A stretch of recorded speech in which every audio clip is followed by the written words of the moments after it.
2020 changed the trajectory of my life forever. I was 24, succeeding in a job that offered huge financial reward, yet I was unhappy and unfulfilled.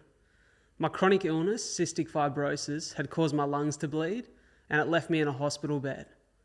Now, I left that job and created this podcast, and I left that hospital bed to run marathons and prove that we aren't defined by our circumstances, but rather how we respond to them. On this show, we discuss the adversity that my guests and I face and how we overcome that adversity. This is a lot to talk about.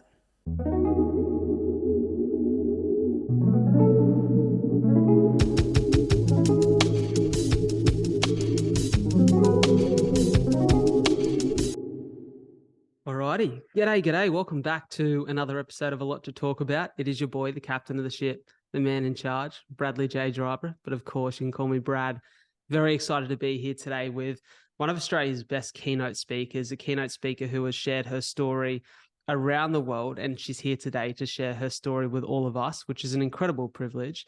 She's an author, she's a former professional athlete, she's a storyteller in the absolute highest regard. I'm so excited for her story to be here with us today and to hear it.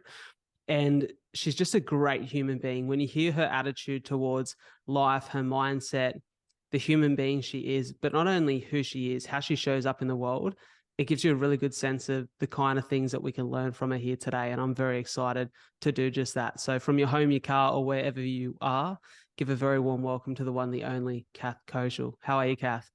I'm good, Brad. How are you?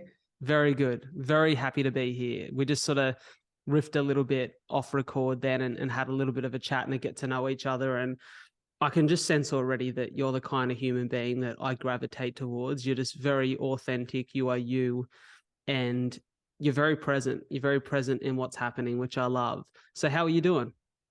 I'm doing really well. It's a bit of a shock to the system being in the winter months. I'm normally sort of chasing the summer wherever I am, but dialing in from Sydney's beautiful northern beaches, and no complaints this end. I'm having a day at home before an event tonight, which will be great, and just really stoked to be meeting you first and foremost, because I've heard so many wonderful things, but just to be a guest on this potty too.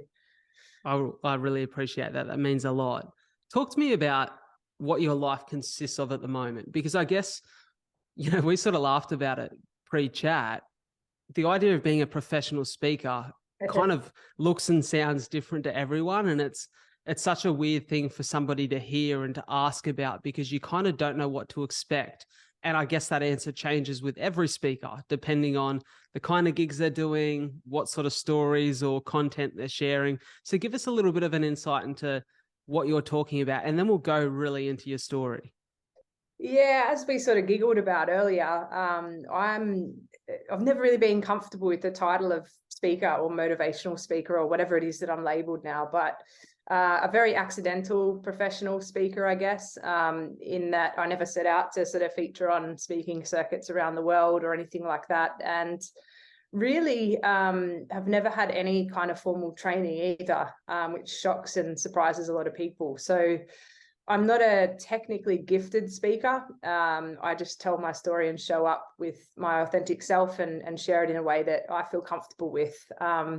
So I speak mostly to the topics of kindness, which relates to corporate wellbeing and culture. I speak a lot about human resilience. So I do that for athletes around the world, corporate workplaces, etc., schools.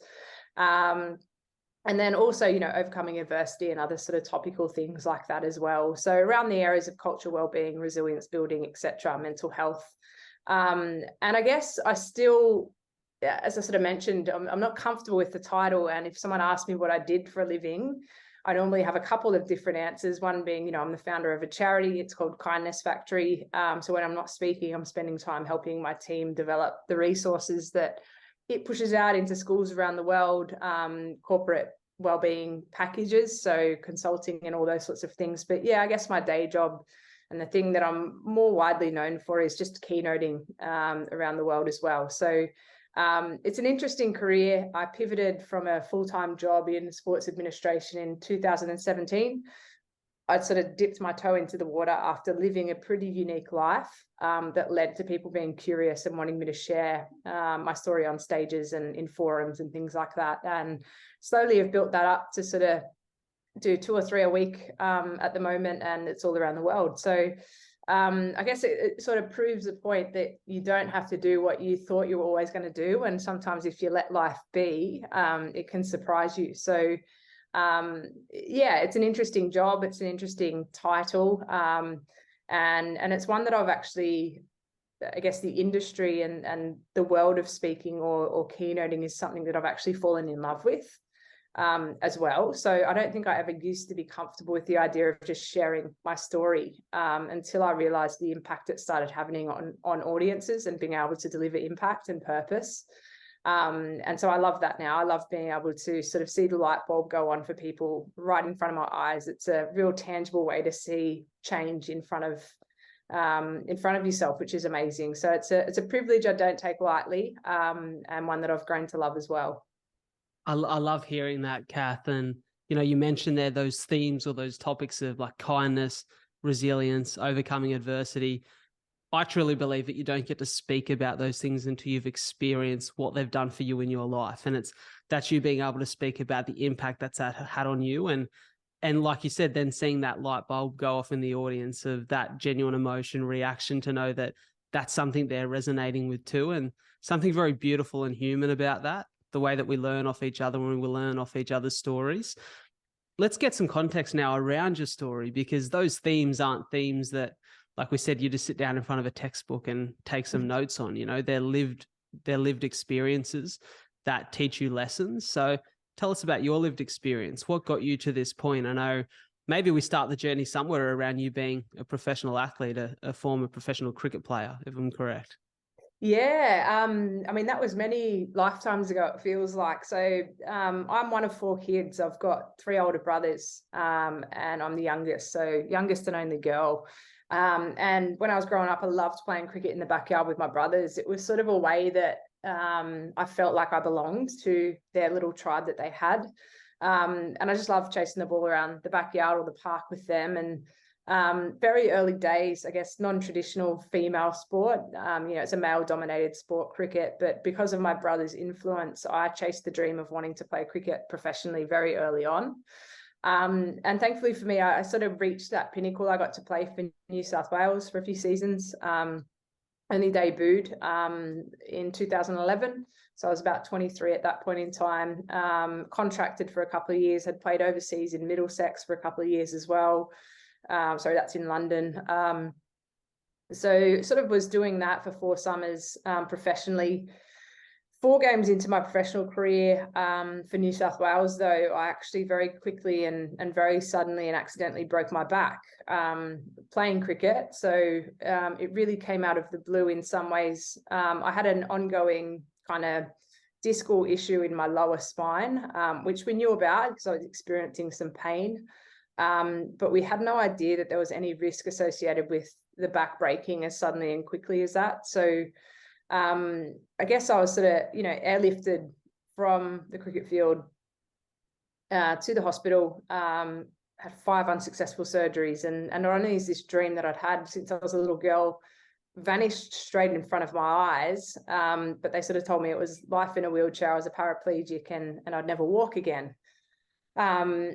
So, you know, how do you go from reaching the pinnacle, the thing that you'd only ever wanted to do? And for me, I think back then, I've always been a pretty decent person.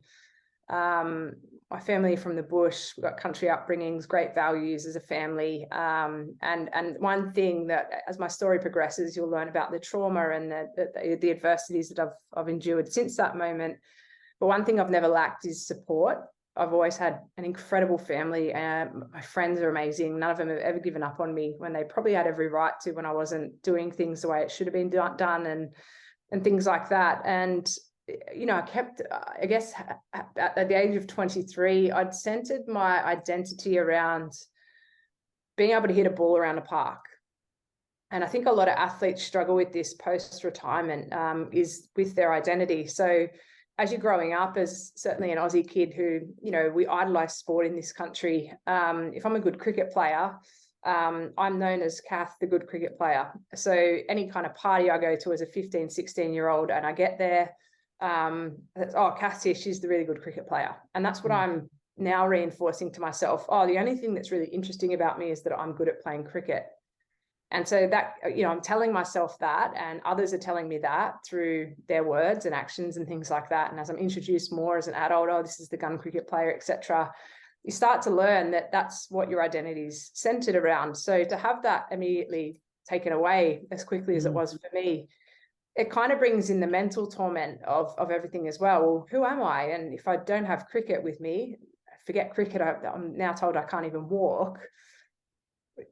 Am I even me? Like, what makes me interesting now? Can I contribute to the world? How am I going to rebuild here, and all those sorts of things? So it was a very stark moment of a lot of confusion, which I think in the initial stages of my kind of injury was almost it was negated by the fear that comes in when you're like told you have to have another surgery because the first one was unsuccessful, and so was the second one, and so was the third one. And so you're almost getting this autopilot of surgery, recovery, and you're kind of just trying to keep your head above water there for a bit.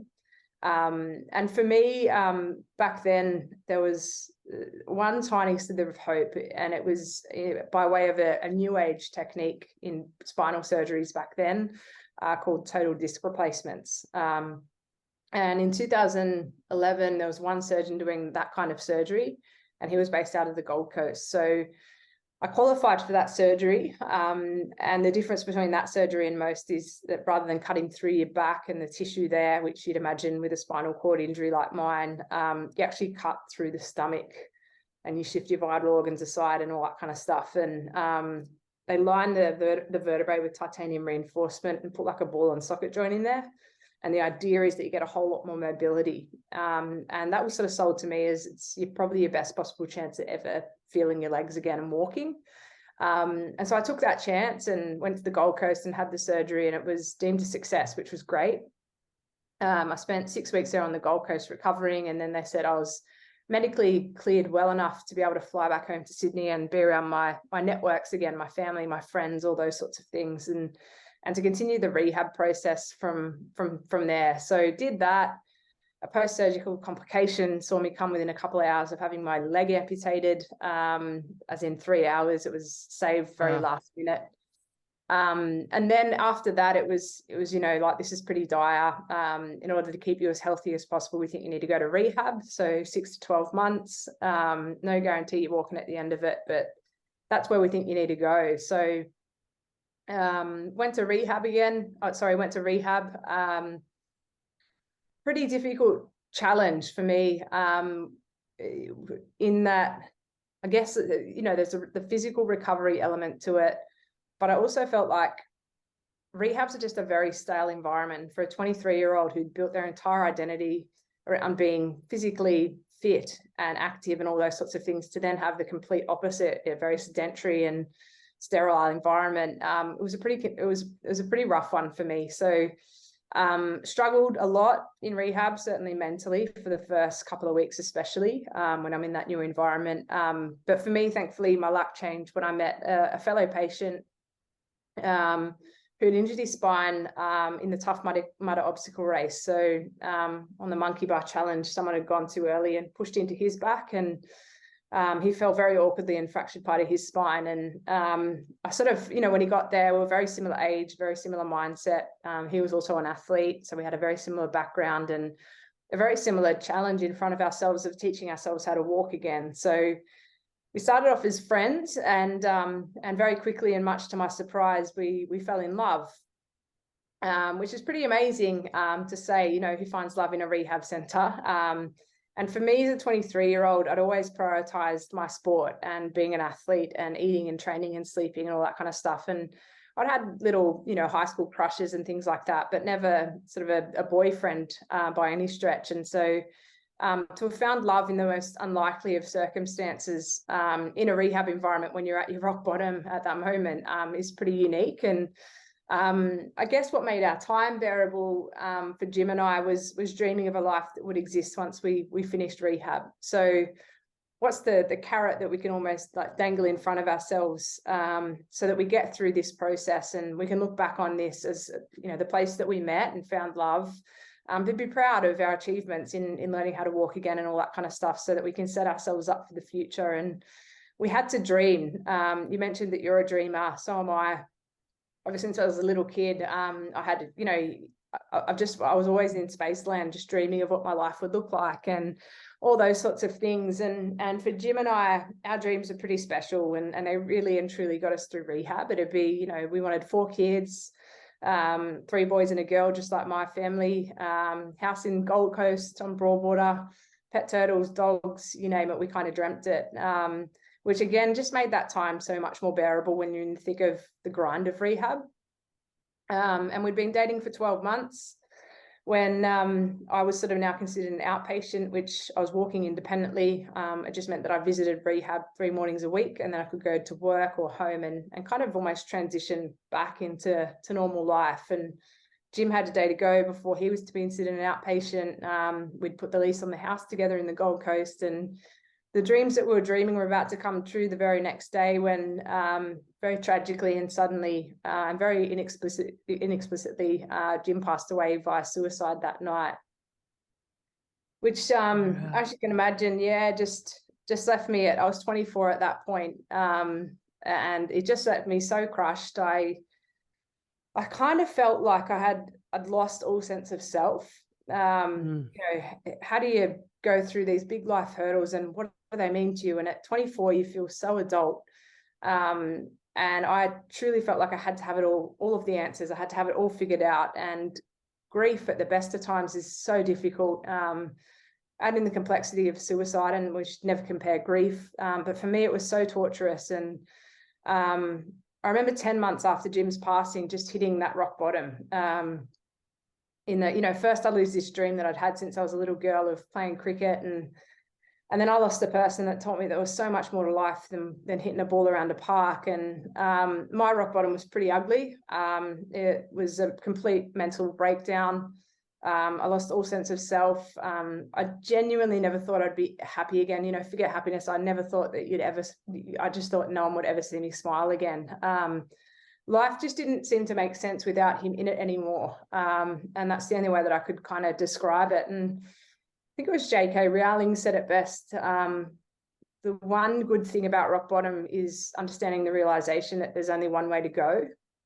So when you're at rock bottom, you genuinely can't get any lower. You have to go up. And I think I found a tiny slither of hope in that notion. And I think we often talk about positivity as, you know, toxic and all those sorts of things. And for me, I think the way that I would define it, and this is what I had to hold on to in that rock bottom moment, is that things might not be great today or tomorrow or in a week or even a year, but I believe that one day they will get better. And that truly, I found that perspective through the power of gratitude, which links into kindness in some ways, and I'll get into that a bit later. But I remember at my rock bottom moment, I ended up getting to the Gold Coast and reconnecting with some loved ones there. And I was sat down at a coffee table, and on the coffee table was a piece of paper and a pen. I'm pretty sure it was there for a shopping list or something like that. And I don't know why, but I had this moment of reflection where I was like, you know what? If nothing else, yes, I've been through a lot, but I've always had people that have shown up for me. That's, as I said at the start of this, there's one thing that you will not hear me say, and that is that I've had a lack of support. Like, I have had the world's best doctors, physios, psychologists. My family and friends are so amazing, and they will never, ever give up on me. And for whatever reason, this moment of gratitude, these faces and names kept popping into my head of people who had always shown up for me and never given up on me and helped me. And I just picked up the pen and I started writing down a list of their names. So it was, you know, doctors, physios, mum, dad, family, brothers, friends, etc. And one person turned into 10. Next thing was about 30 names on this bit of paper. And I remember holding that bit of paper in front of my face at this rock bottom moment. And I just said to myself, if nothing else, this is 30 reasons to keep going. And then I picked up my phone and I just called every single person on that list just to say thanks. So it was, hey, it's me. see my name flash up. Oh my God, I'm worried sick. And I said, yeah, no, I'm really sorry about that. I just need to say thanks. I'm going to be okay. I don't know how that or what that looks like, but I will be. And I just want to say thanks for being in my life. And it was truly one of the most profound moments of my life. Like, still, it wasn't like it was transformational, but not in the way that you would think. It wasn't like I swallowed this magical pill and my life was amazing. Far from it. I had a lot of work to do. I ended up then going on to seek psychological support, had 2 years of pretty intense therapy to get over my trauma and all those sorts of things. But for whatever reason, in connecting with those people and expressing that gratitude and finding that gratitude for them, it was this turning point where I said, you know what, again, if nothing else, there's 30 reasons to keep going. But if I surround myself with the right people, we have to, like, and I believe this for everyone, like, we can't do things alone in life. We're just not designed to do that. We have to connect with others, and that is vital to thriving and surviving, in my opinion. Even in COVID, we saw firsthand what human connection and lack thereof can do to us from an esteem and mental health perspective. And I thought, you know what, I'm just lucky to have these people in my life. If nothing else, that's it. And that's how I rebuilt my life. It was the foundation of gratitude, but then also a realization that kindness had played the biggest role in getting me to overcome all of these adversities. And you know, a beautiful articulation of that is, you know, when you're in a wheelchair like I have been and you can't reach a lift button and a random stranger walks past and they see that struggle that you can't reach it and they press that button for you, and it means nothing to their day but everything to yours, because you get downstairs and do what you needed to do next. Those moments are so powerful. And I think when we understand that at an individual and community level, we are truly powerful. So imagine this sort of scenario, understanding this, I guess, every single interaction that we have with another, so the one that we're having right now, we're complete strangers prior to this, or the person who makes you coffee tomorrow, or the next person that you walk by on the street that you don't know. Imagine understanding this notion, every single interaction that we hold with another person has an incredible opportunity to lift someone up through a high five, a hug, a compliment, saying g'day, smiling, whatever it is. Or it could have a completely detrimental impact by name calling, shouting abuse, ignoring someone, etc. And I think when we understand that choice as a human being, that's a truly wonderful thing. And it's a pretty easy choice, right? What am I choosing to do in this moment? To smile at them or to be grumpy at them? And I think for me, I just recognized that kindness had played, amongst gratitude and perspective and all those other things, had played a very big role in me being the person that I was and me recovering to that point as well. So after that, sort of come home and I got a job in full-time sport and life was pretty great. And I started what's now known as the Kindness Factory, which is a registered charity in 3 countries. And it promotes acts of kindness around the world. We've logged nearly 6 million acts of kindness since that moment. And we have a kindness curriculum in 3 countries as well, which teaches the basic principles of kindness. And that was really great. I was sort of doing really good. Still felt a little bit lost and had a long way to go psychologically. And physically, I'd sort of taught myself how to walk again. And really, I guess I'm just someone who needs to be, you know, have a task in mind or training for something or whatever it may be. So I can't feel my left leg. It's a disability I live with since my first back injury. But I decided to get into triathlon. My doctor sort of said, you know, you're a good swimmer, your recovery is based on a bike, and in a run, you could be a good triathlete. Why don't you give that a go? So I got into that and I was doing really, really well. I was the first person with my disability to do a half Ironman. And then I qualified for a full Ironman. So a 3.8K swim, 180K bike ride and a full marathon at the end. And training was on track for that 4 months out from the event. And with my best mate, Erin, I was on a training bike ride. And we're going from the south of Sydney in Cronulla to the north of Sydney in Manly, so the northern beaches. And we nearly got to the halfway mark when I was hit by a drunk driver from behind and broke my back again. You're taking me on a roller coaster of emotions here, Kath. Far out. Yeah, so broke my back in 4 places, shattered my hip, broke my wrist, dislocated my neck, and woke up from a coma to the news that I was paralyzed and told I wouldn't walk again for the 2nd time in my life. So who do you turn to and what do you do? And, you know, when you see yourself starting to slide down towards that rock bottom moment, how do you stop yourself? So I had to keep thinking, well, what did I learn the first time? You know, I guess and I don't need to tell you this, sometimes when we go through adversity, as tough as it is in the moment, it's actually sometimes the most insightful moments that we can have as a person, because we start to explore parts of ourselves that others who haven't had to endure those moments might have to. So what makes us tick? What works when we're starting to dig ourselves a hole? How do we get out of it? How do we not even get into it in the first place to protect ourselves and things like that? And as I woke up from that coma, I remember not having to look too far for perspective at the end of my bed with my parents, and I just saw the look on their face for what it must have felt like to see their daughter in the position that she was again. And I thought, you know what, if nothing else, I'm the lucky one here. I'm not them having to watch me go through this. And I just kept breathing for them. And then, you know, I was in ICU for 6 weeks, onto the wards for 6 weeks, and then rehab for 6 months to teach myself how to walk again.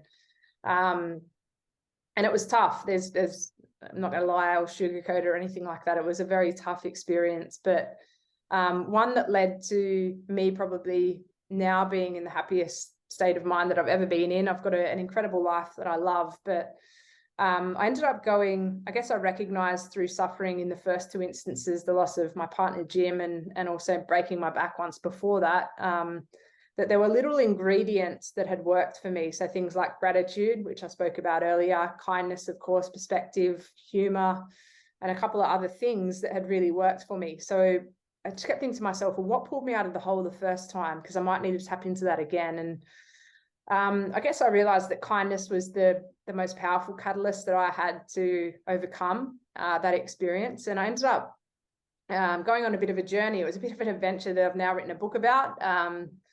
And I left my home with nothing but the clothes on my back. So no cash, credit card, food or water. And I put on social media that I couldn't help accept help off family or friends. So I had to survive on the kindness of strangers. That was kind of the premise of the entire journey. And I ended up reaching news stations all around the world. And I had 10,000 people reach out to help me, to get me from A to B, to feed me, to put me up in their house.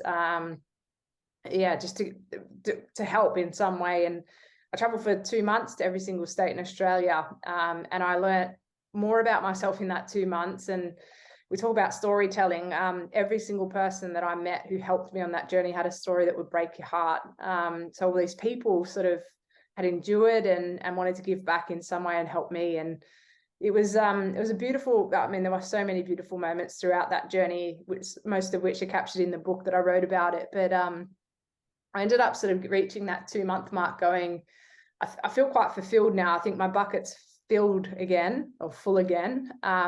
It's probably on me now to give back some of that kindness again, and to promote kindness as a message as far and wide as possible. So to commit myself to the movement of Kindness Factory and to grow that as a charity. And that's when I sort of got into speaking, actually. You know, on that trip, I was, you know, schools would reach out and say, we'll give you free lunch if you come in and talk to the students about what you're doing. And same for corporate organizations and things like that. And that's really how I fell into the groove of that. And when the journey stopped, I just had offers from all around the world. Can you come and share your story with us? And we'd love to hear firsthand the account of the people that you met and your story and all that kind of thing. So that's me in a nutshell. There's a bit more to the story, and I'm sure there's little intricacies that you might want to ask and things like that. But that's the context of sort of how and why I became or do what I do, I guess. Well, thank you so much, firstly, for sharing that, because let me tell you, if we were face-to-face in studio, you would have got the biggest hug in the middle of that, because I don't think that, you know, it's to see you speak about it now. Obviously, what you do is you share your story.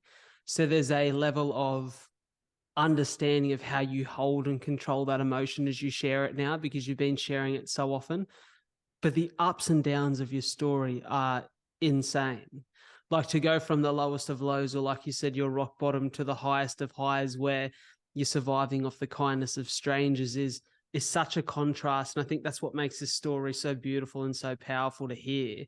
And, you know, you took me from smiles on my face to tears in my eyes, and it means the world that you shared that the way you did. And, you know, hence why I wanted you to just go on and give us some real context there. And there's so many things that stood out to me there. The one thing that I'll go to immediately is, you know, you spoke there about the kindness of strangers and how all of these strangers had their own stories, their own heartbreaking stories to tell. and that is likely why they were showing up for you in your moment of need. Is it pretty true to say that it seems as though the things that really hurt us, challenge us, come to us in form of adversity or of an obstacle to overcome, are the things that make us the human being that can then have impact in the world? Has that been a clear realization for you? Yeah, I mean, it's a common thread that I mean, even yesterday we had a volunteer reach out. Someone had read my book, an intensive care doctor actually. And she reached out to say, hey, I'd love to get this into my child's preschool. Could we have a catch up? And we ended up taking a call with the general manager of Kindness Factory. And she shared with us that her husband had passed away very quickly, very abruptly. It was by a heart attack 12 months ago. And I said, wow, that's really interesting. I said, what's that made you realize? And she said, well, he was the kindest person I've ever known. So when I saw your book in the library, I picked it up. I knew it would resonate. I read it and I couldn't agree more with what you were saying. And I actually asked her that question, do you think that our adversities, and sometimes when we have that perspective of greater life, does that often take us back to what's really important in life? And is that why when people are suffering or going through adversity that they often turn to or come out of it on the other side wanting to be kinder? But on the flip side to that, I don't think that we can negate, a common thing that I get sort of told, Kath, trauma, grief and loss doesn't equal kindness. What are you doing? And I just argue with that so much because there's so much opportunity when we're in adversity to find kindness for ourselves and from others as well. And I think it's vitally important. But it is a common thing to see people who have suffered in some way have that understanding of why empathy is required, and then often a need to want to help someone when they see them struggling, which I think is such a beautiful thing about life. It really is. And actually, another caveat to this kind of rule as well is because I don't want to preclude anyone who hasn't been through a huge life adversity, because there's never any point in comparing adversity. And I'm sure you get this a lot as well, where people go, I haven't gone through anything close to what you have. However, this really hurt me. And I'm like, don't say that, because your adversity is just as relative to mine. It really depends on where we're at on a scale and at any given time, really. But one of our advisory board members, he reached out after seeing me speak. He's an executive. I won't name him because I haven't asked permission, but he's an executive at a big company, and I went and spoke in that corporate organization. He reached out separately to say, I'd love to have a coffee. Would that be okay? And I said, of course. And he said, look, I'd just really love to become involved in some way. Is there any way that you could utilize my skills? And completely voluntary, etc. And I said, yeah, of course. Let me have a think about it. I'll discuss it with our board. And so do you mind me asking though, what has sort of prompted you to do this? And he said, well, Kath, what I realized through listening to your story, and normally it's, I took this from it or this or whatever, and it's something about the adversity that resonated with them because they'd gone through something similar. He said, what I realized in listening to it is that I've lived a very privileged life. I've not really ever gone through any significant adversity whatsoever. I've got great parents. My family are amazing. I've got two beautiful, healthy boys. They're great. My wife and I are in a really strong position, etc. And I guess what I realized was you don't have to wait to go through these big things to be able to contribute to the world. And I found that so refreshing, because it's so often that you get people who have this defining moment in life where they feel like it's given them a second chance to be able to be the person that they always wanted to be, and they choose kindness, which is fantastic and so wonderful. But on the flip side to that, we don't have to wait to suffer adversity or to endure adversity to contribute to the world. But yeah, I think there's a deeper level of understanding when someone has gone through a big adversity, and they connect with others. And I think, like you said, we're both big fans of storytelling. When we share our stories, it almost gives people who are listening an opportunity or permission to share back in some way. So I think that journey was me going, here's me unapologetically sharing my life struggles, and I'm starting to feel like I'm reaching rock bottom again. Can anyone help me? And people were, yeah, I can. Here's a meal, but I'm also going to share my learnings from my adversity too. And I wanted you to know this because it helped me, because someone helped me, and all those sorts of things. So I don't know. I've probably answered that question in a multitude of different ways, but there's something so beautiful about human connection in suffering as well. Now, you've answered it incredibly, and I'm so glad that you went there and shared that point, because it's such a great point. you are right that often when you get off stage, you have someone come up and say, I can't imagine what you've experienced. I've not experienced anything like it. And it's often that people are comparing their context to yours. And you're right, you should never compare context, because what happens in our life is visceral for us because of who we are and what we've experienced. And whether that's something so simple as a break in relationship, or it's Yeah. the loss of a job, or the fact that, mentally you're just not in a great place right now. That for you is your experience, and you shouldn't undervalue or undermine that. And, I think about kindness, this idea, and we talk a lot about, I guess we talk a lot about in the world about how we can show up and be kind for others, how we can use kindness to encourage and impact other people that we come into contact with. It just made me think there that as I think about the real challenges in my own life, as I'm sure you reflect on yours, I think the reason that the lessons from those really challenging moments have been so profound for me is because when you're in that place and nothing has gone right for you, and it's put you in a place where you're at your rock bottom or at a real crisis point, you get very present with what you're experiencing. And I think often we're probably in life so distracted and so busy that we're not often present about the little acts of kindness that happen to us every day. And Yeah. sometimes it's hearing a story like yours, or hearing someone's incredible story wherever you are, at whatever stages of your life, that stops you and you get really present. You start to think about what's happening to me every day that's really kind, or is really having an impact on my soul, or that next hour of my life. And I guess if we get more present, we can see those acts of kindness play out in front of our eyes. And Absolutely. that then in turn makes us want to be kinder. Yeah, I mean, kindness inspires kindness. There's science and evidence that proves that. And there's a fun fact about gratitude that I love that I think really links to kindness as well. I think those two concepts go quite hand in hand nicely. They say it's impossible to be stressed and grateful at the same time. So our brain, when in stress response, we're not absorbing information. We're not intellectual. We're not having intellectual conversations. When we're calm, however, we can absorb information. We can have better conversations, better decision making, and all those sorts of things. Like you'll often see a grumpy person who's stressed make really snappy judgments or do whatever. When we can't be in a stressed state while we're being in a gratitude state. So we can't be grateful and stressed at the same time. Our brain simply won't allow us to do it. And one thing about gratitude that I love is, I think it's science says if we write down 3 things we're grateful for 21 days in a row, it actually rewires our brain. So we become more resilient, our well-being increases, obviously our stress decreases, and we're much more open to safety, to communication, to lots of different things, to learning, to growing, etc. And I think the other part about it is that when we do that, and all those things go up and increase, the well-being, the resilience factors and protective mechanisms and things like that. The other thing is that we actually scan our environment for more gratitude. So if today, for whatever reason, I'm at my rock bottom and the only 3 things that I can find to be grateful for are I've got a pair of lungs, the air is free, and I have the ability to breathe. That's me at rock bottom, right? I really, truly can't find much else that I'm grateful for because I've just been rocked. Tomorrow, I might be grateful that I got to pat my dog. I told someone I loved them and I got my favorite coffee. The next day, I'm probably going to find 5 things. The next day, I'm going to be scanning my environment. What else can I write down today that I'm grateful for? Which is a pretty self-fulfilling cycle, right? It's a good way to be grateful. And I think the same can be said for kindness. And, early days with Kindness Factory, certainly in a country like Australia, which I love, I'm a very proud Aussie, but, tall poppy syndrome pops up a lot for us. And it's like, is it true kindness if we're sharing it on social media or we're telling others about it? I still think it is. We don't have to do it in a grandeur way. It can be very subtle.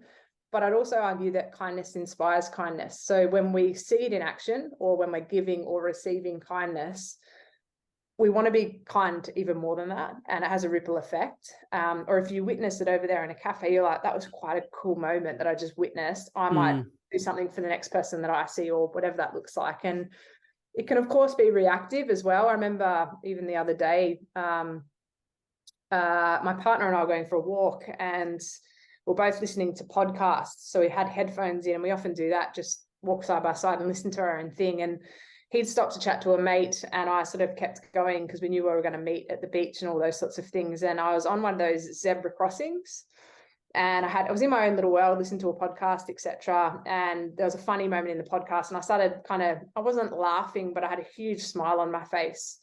And an old lady was walking towards me, so I was sort of crossing on this zebra crossing, and thankfully there were no cars waiting, but she sort of, gently grabbed my arm, and she said, "Excuse me," and I sort of took my AirPod out, and I said, "Yes, is everything okay?" And she said, "It's so nice to see you smile. You don't often see people smiling like that on the street." And of course it made me smile bigger. And I said, "Thank you so much for letting me know." And she's like, "What are you?" And I said, "I'm just listening to a podcast. There's a really funny moment on it, but I really appreciate you stopping to say that." I reckon I told it's the first thing that happened as my partner come over, "You never guess what just happened to me. This woman just stopped me and did this." I reckon I was talking about that for the rest of the night.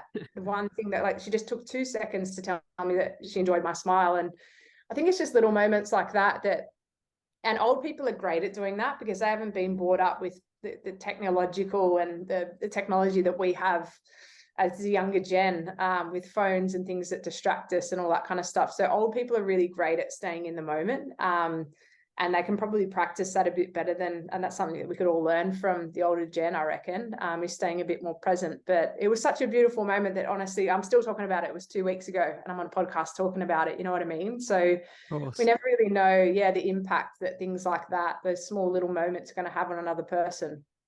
It's so true. It's so true. Talk to me about, obviously your story is traumatic, and I can imagine that recounting it as you would do so often on stage brings up a lot of the emotion again and makes you think really deeply about what you've experienced. Do you find that for you, is there real power in being able to go back to those moments and draw from them? Is it more so that you're sharing it to help others now? Well, how often do you go back and you look for that undeniable proof in your story when you're experiencing adversity? Because it's kind of like a bit of a myth that people think that, oh, well, once you've been through what Kath's been through, there's nothing hard ahead of you. You've experienced it all already. So life's going to be cruisy from here on out, which you and I both know is not the case. No. So, how often do you go back and use that to draw inspiration for yourself? Yeah. And again, it's probably a myth that all speakers are extroverted. I'm, because we're on stages and sharing thoughts and opinions and all those sorts of things. I'm actually an introvert, which surprises a lot of people because of my lifestyle. But I'll often do a talk, and certainly early days, I struggled a lot to have to go back to the times that I was talking about. And it would almost feel like people felt like they had been robbed if I didn't share all of my experiences and things like that, which I used to struggle with a lot. And I think I've built up enough protective factors through, using a professional psychologist and things like that emotionally to be able to figure that out and navigate that.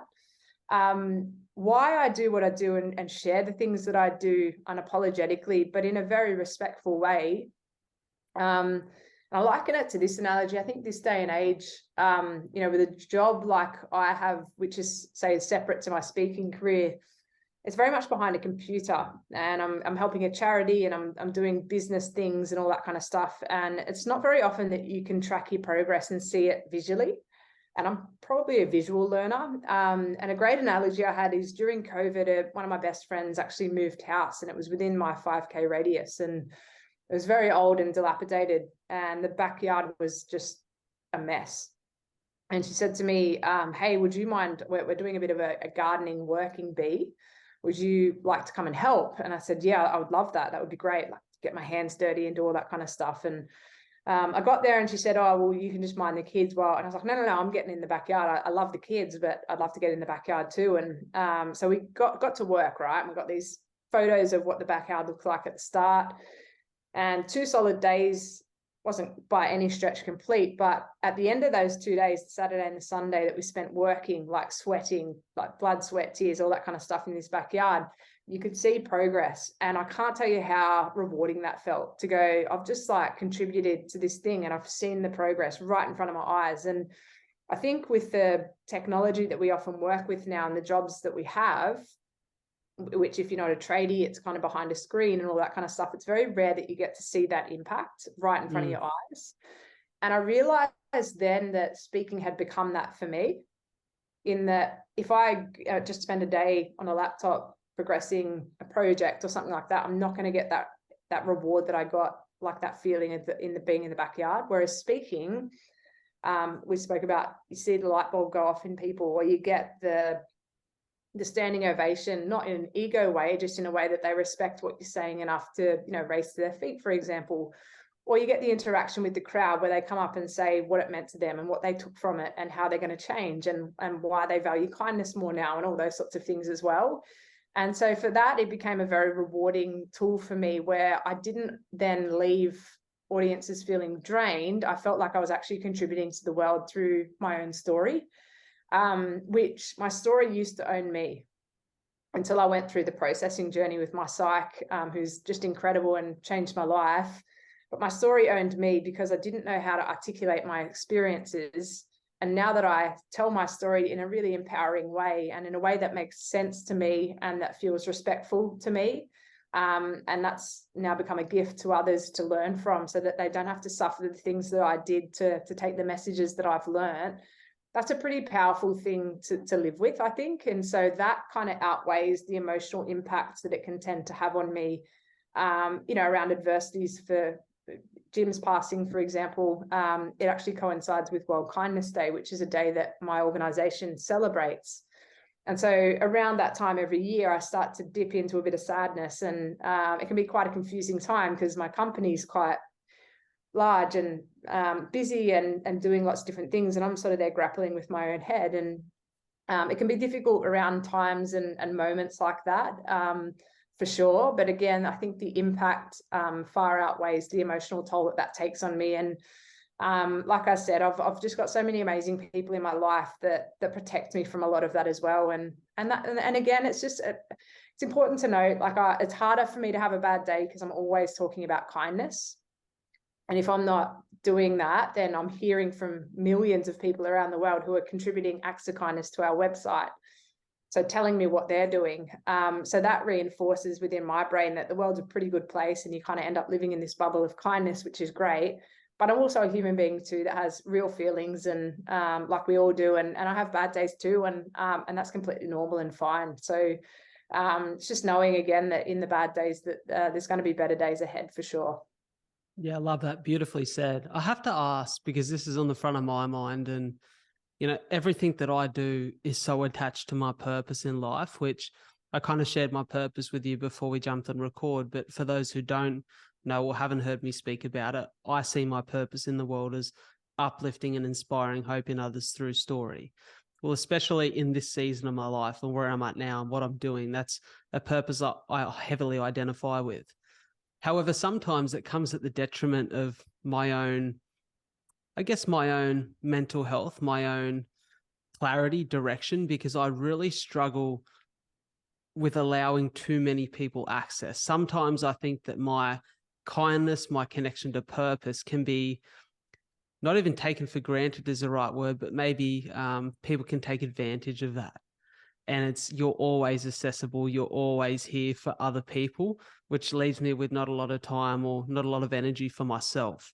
And I'm starting to really grapple with this idea of I can still be purpose-driven and kind while still doing the things that are really important for me personally. How have you found that relationship between being selfless, and that's a big part of your work, but also being selfish enough that you've got something to give?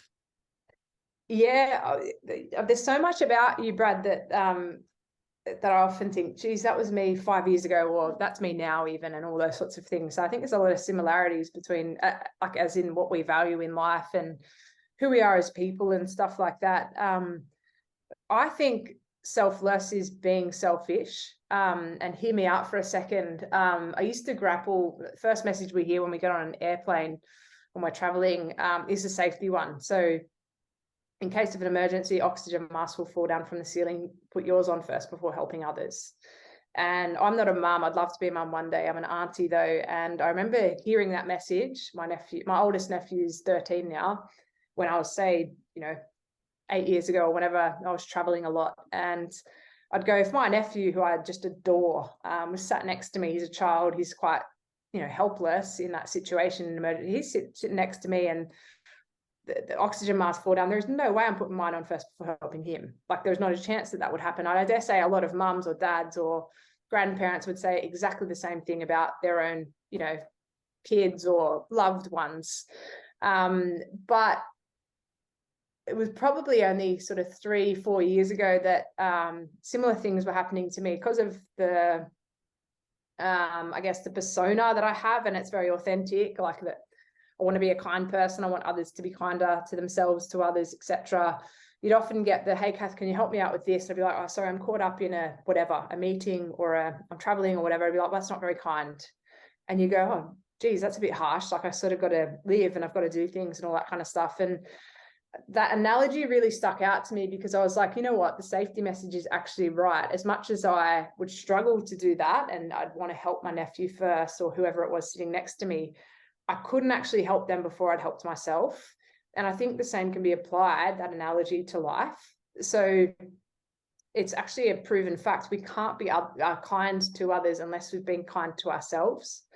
And so I'm not talking about, buying a Porsche or anything like that. I'm just talking about getting the extra 10 minutes of sleep that you need, or having your favorite coffee, or having a bath, or, hugging your loved one, your partner, or doing the thing that really, fills your bucket first before others, because that in itself, by being selfish, it's actually being selfless, because it leads to more kindness if we're kind to ourselves first or at the same time. And so I think I had to learn that the hard way just through burnout. I never used to have the word no in me. So I'd get asked to do anything. I'd be like, yep, no worries. Just send it here and I'll be on it. Like, no drama at all. And now it's almost like you just got to be, it's important for all of us to have boundaries in personal and professional settings, I think. And for me, it's like, where can I have the biggest impact? So where my story is going to be told, is it going to be done in a respectful way? So there's lots of things that you can do to have within those boundaries to tick a box almost to say, well, is it going to have impact? Yes. Is it going to help me contribute towards paying rent this month? Yes. Cool. Because I need to look after myself and pay my bills and do all those sorts of things, just like any other functioning member of society. And it was through a sort of burnout situation just before COVID. And COVID was actually a bit of a blessing in disguise for me, because it allowed me to stop. I got very popular speaking all around the world, but I was doing way too much of it just because it was quite exciting and all that kind of stuff, and just neglecting my health and physically and mentally. And COVID gave me that chance to stop and really reorder and reprioritize what I was and what I was doing and how I was doing it. And now I feel like I'm probably set up for the most success possible and what I mean by success is not valued by money or determined by money. It's determined by impact. But I'm probably the happiest and most balanced I've ever been in my life because of that as well. So it's been a learning journey, and one that we're always doing. But yeah, we can't be kind to others unless we've been kind to ourselves. So I think putting no in the repertoire and the vocabulary is an important thing. And it's not letting people down. The most important person that you shouldn't let down is yourself. So by saying, who was it? I think it was Brene Brown actually, and this is a great one to live by as well when considering any kind of offer or opportunity and things like that. She says, choose discomfort over resentment. And what that means is discomfort in saying no or feeling like you're letting someone down. So I'd rather say, like, I get invited to do something, I don't really want to do it, but I also don't want to say no because I don't like conflict or it's a difficult conversation. But then when it comes time to do it, I'm going to be regretting it, going, I don't want to do this. Like, not one part of me wants to do this. Why did I say yes to it? It doesn't serve me. It doesn't serve any impact. It's not living to my purpose, etc. And I completely resent that person. And it probably then leads to me having not as great a relationship with that person than I could have, rather than just up top saying, you know what, at the moment, I just don't have the capacity to do that. I've got to look after my own mental health or whatever that is. Tougher conversation to have up top, but such a better outcome. And I think that's been brilliant. It's been a really good guidepost for me as well. I love that so much. I want to go back to, you mentioned COVID being like an incredible reset for you, just to get back and get grounded with what you need personally. Mm-hmm. I think COVID was really challenging for some people, but for me personally, it was very similar experience to your own, or just what you shared there, where I was able to get grounded with my health again, start to prioritize my passions, my purpose, my health, to fill my cup again, and realize that, well, this actually needs to be a baseline of how I operate. There's a quote that I've been sharing quite a bit lately because it's really resonated with me. And I guess to be fully truthful with everyone, I'm not much of a reader. I'm definitely more of a listener. So I really struggle to sit down and read a book. Like, I love listening to something. It's just how I learn. And so I heard this quote from James Clear's book, Atomic Habits. Okay, And yeah. this quote, I thought, just really hit the nail on the head for how I operate as a human. It was, we rarely rise to the level of our goals, but rather fall to the level of our systems. And so, it reiterated the importance of really good systems in our life and routines. And I think about me now, on at least 5 or 6 mornings of the week, I have to go out and move and exercise early in the morning. I have to see the sun coming up in the sky. I love to jump in the ocean. I love to grab a coffee and, be able to spend some time with some people that I love whilst doing all of those things. And if I have that, I then operate really well throughout the course of the week. But I wonder for you now, like, your career is taking you from here to there. It's taking you all around the world, and systems and routines are really hard to find when your life is like that. How have you Mhm. found that experience of being on a plane all the time and trying to stay grounded with what fills your cup?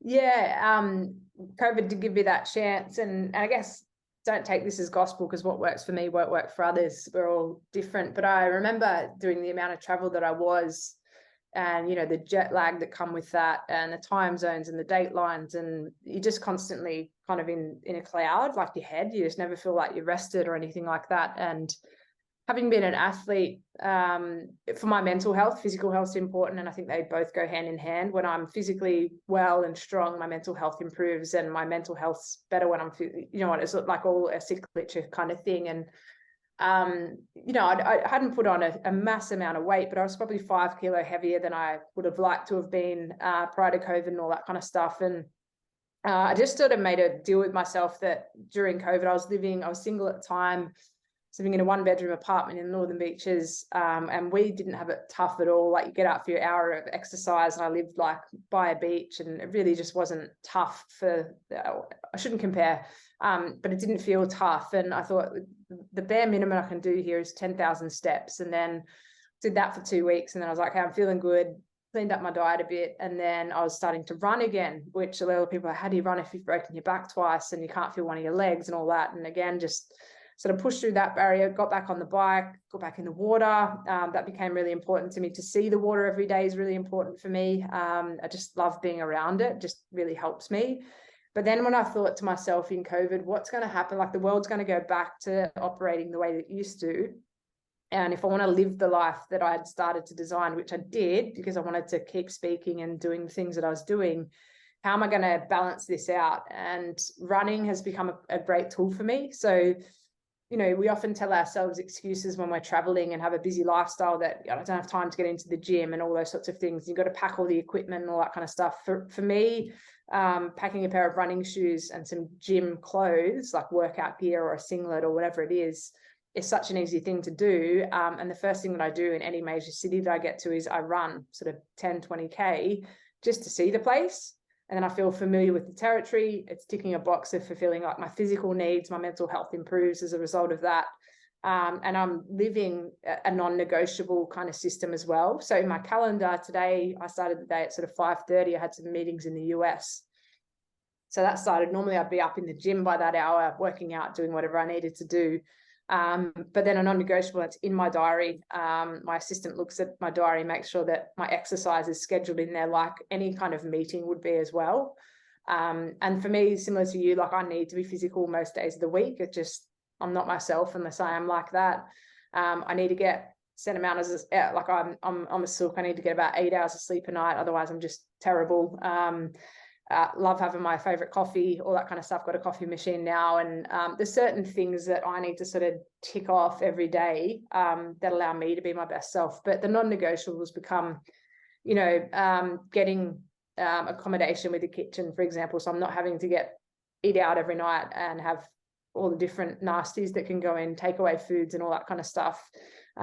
run every second day when I'm away, or go to the gym in between, and all those sorts of things as well. And just do the bare minimum that you can do while you're away, so that you don't lose the progress or the flow that you have if you were just sort of living in the one country and living a more sedentary lifestyle. So it was just sort of really balancing that out, and then prioritizing it as well, I think, is the key. Like what they say, it's not that you never have enough time, it's you didn't make time for it. So again, saying no to a meeting if you have to, because your day's jam-packed and you need to get your 20 minutes of exercise in, or whatever it is. I think just looking after yourself in that way is really important. Yeah, for sure. I second that. And for me, what physical health has done for my life is just astounding. And I'd encourage, there's a lot of people who say, I don't think I'm like that.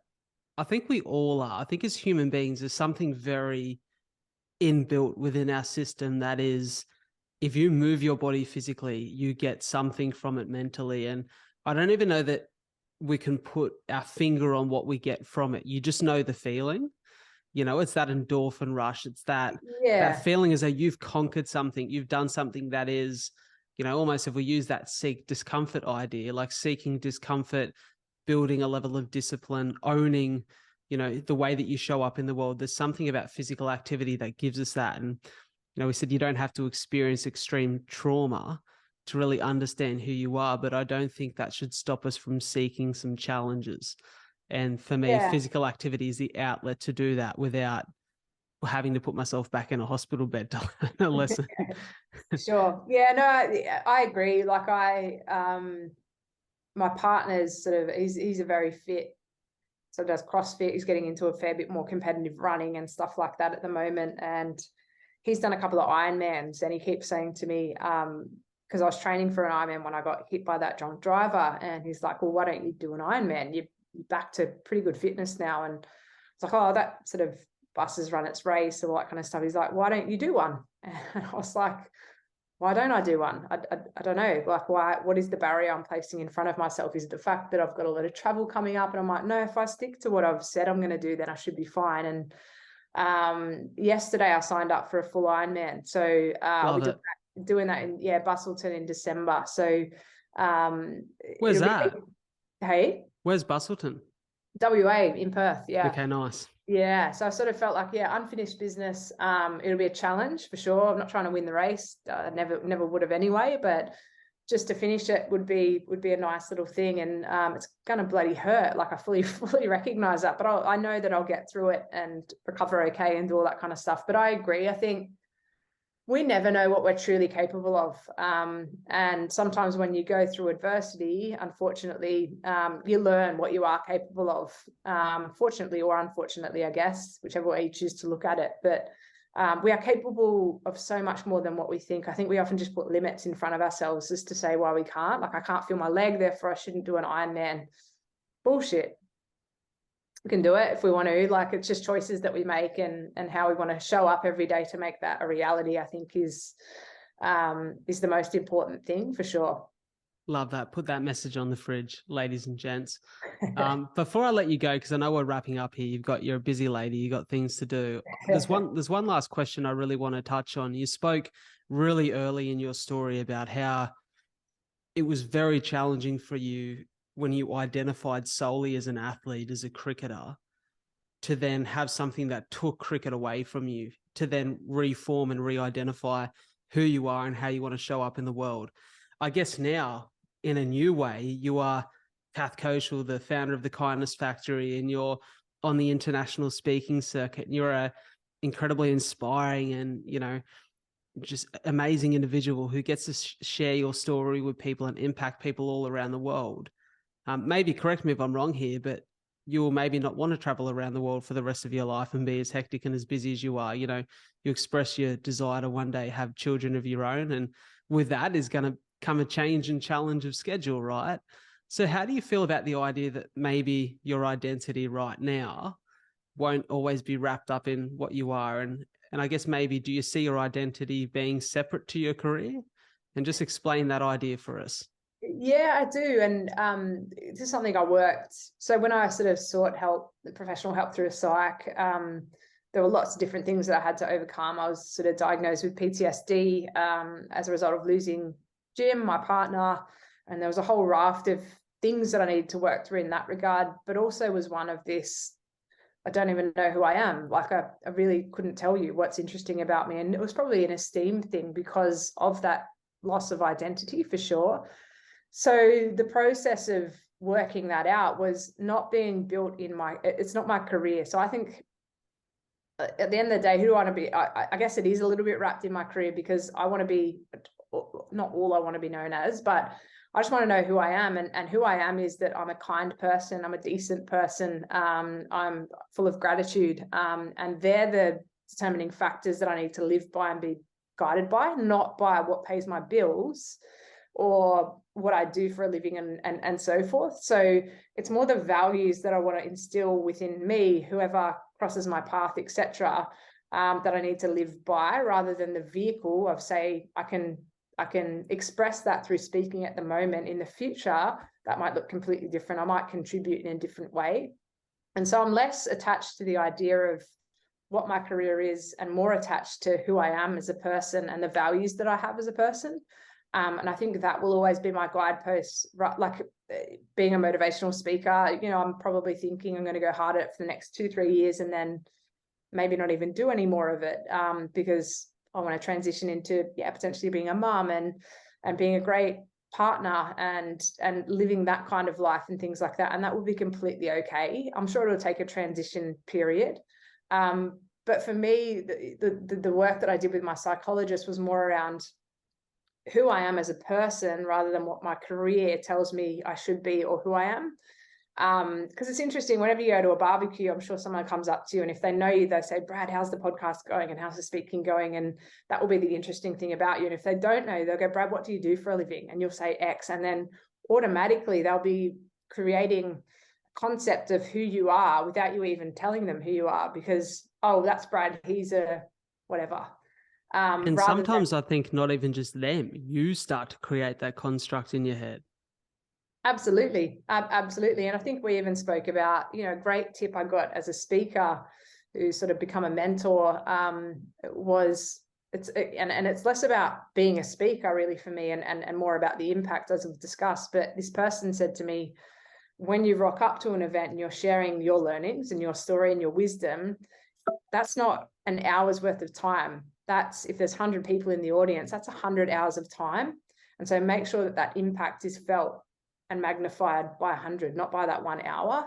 And then I realized that, again, it was less about the vehicle of speaking and more about the impacts that we can have through sharing the messages that we do.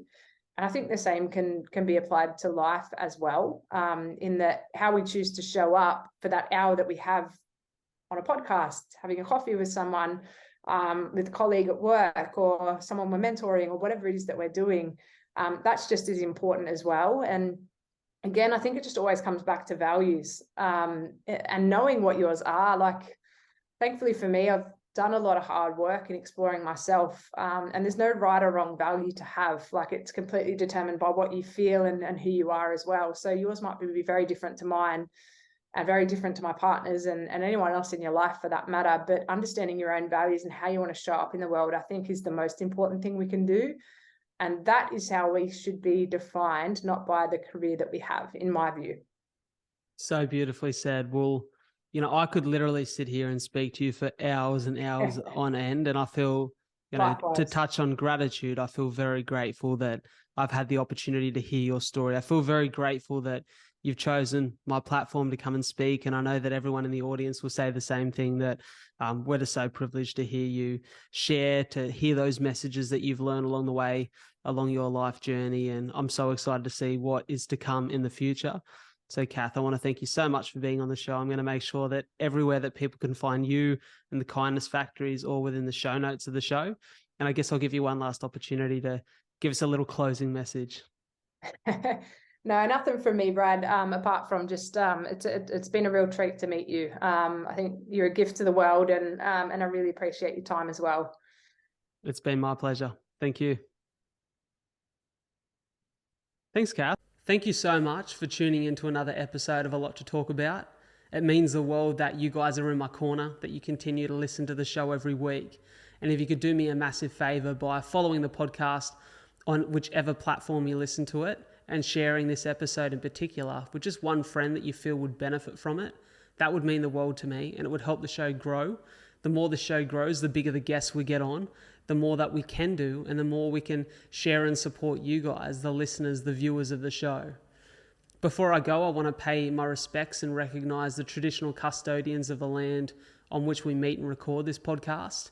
The Aboriginal culture has such a rich history in storytelling, and as a passionate storyteller, I really hope that the stories we share and connect with on the show can allow the many cultures that now call this beautiful land Australia their home to come together and continue to respect the stories and the culture that make this the land it is today. Thank you so much for tuning into A Lot to Talk About. I'll catch you next week.